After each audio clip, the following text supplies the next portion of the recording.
today, talented people need organizations less than organizations need talented people. Period. That's it.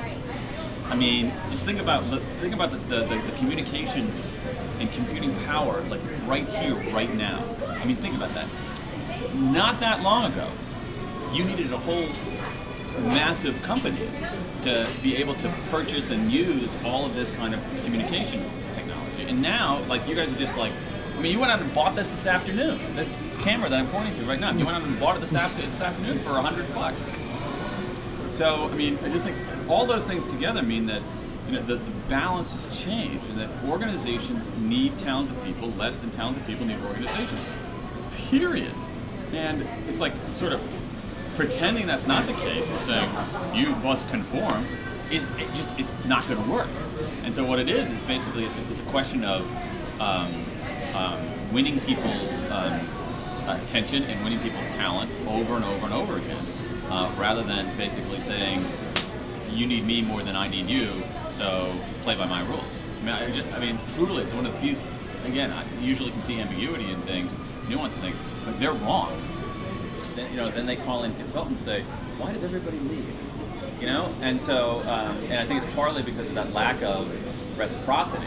I mean, that is basically, if you think about the bargain here for a second, I mean, if you have you had this, I mean, as Ingo's saying, you have this vertical bargain where the company gives security and the individual gives loyalty, okay?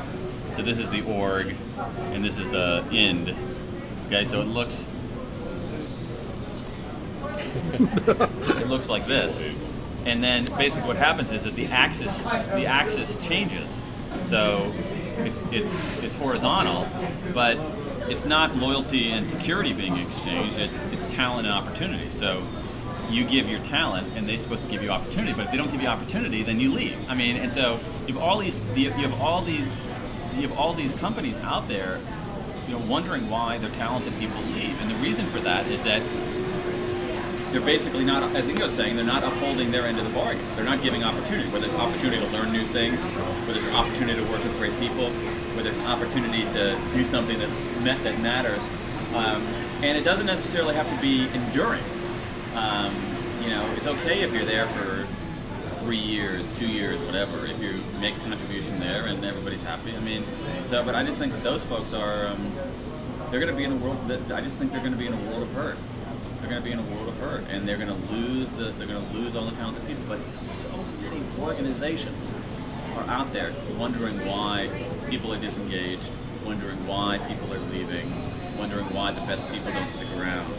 And the answer is, like, look in the mirror. What you're talking about is really this idea that you basically have to, and there's some downside to it, but it's basically you have to earn that attention. That's what you're saying, and that's basically, it's like if it's certainly true that if you want to stay working at a job, you have to earn that right. But I think what the employers don't understand is that you have to basically earn the claim you have on that person's time, and they think it's basically they're doing you a favor. And that's what's wrong. And so it's basically, it's like, if you're not earning my attention and talent, then I'm off to something else. And I also think the collaborative stuff is actually really, really important. I do think, I don't put a huge amount of credence in generational things, but there's something to the collaboration ethic, or the sort of the naturalness, the sort of baked-inness of, if you just think about just how school is operated, it's basically, it's all individual work. And if you get help from someone else, you're cheating, you know? And whereas this world is very much about those kinds of flattened matrix. I mean, it's obvious, you know, everyone talks about this flattened matrix, networking types of collaboration. I think Ingo made a really good point, though. You talked about a free agent nation, about the horizontal loyalty, right? So, like, I'm on job number 7 right now in my 12-year career since college, and you know, when I need help on doing my job, there's nobody in my company that I really can talk to. There's lots of people who want to help, they just can't. They just don't have the skills. But I have friends who I keep in touch with, and I am every single day. And if it wasn't for Google Talk, I couldn't do my job. because I have to reach out to people that I've worked with in like 5 different jobs where I'm completely different jobs now than they were before.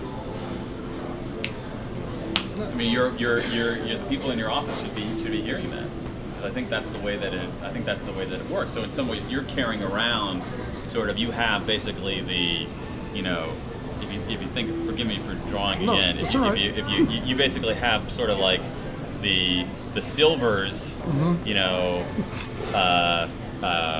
network, the Silvers company, and Sure. then every once in a while, right for now, there's a slight intersection between that, but this thing is probably going to be more enduring than that, and you're going to be able to carry this around and then intersect with, Ingo Enterprises over here, and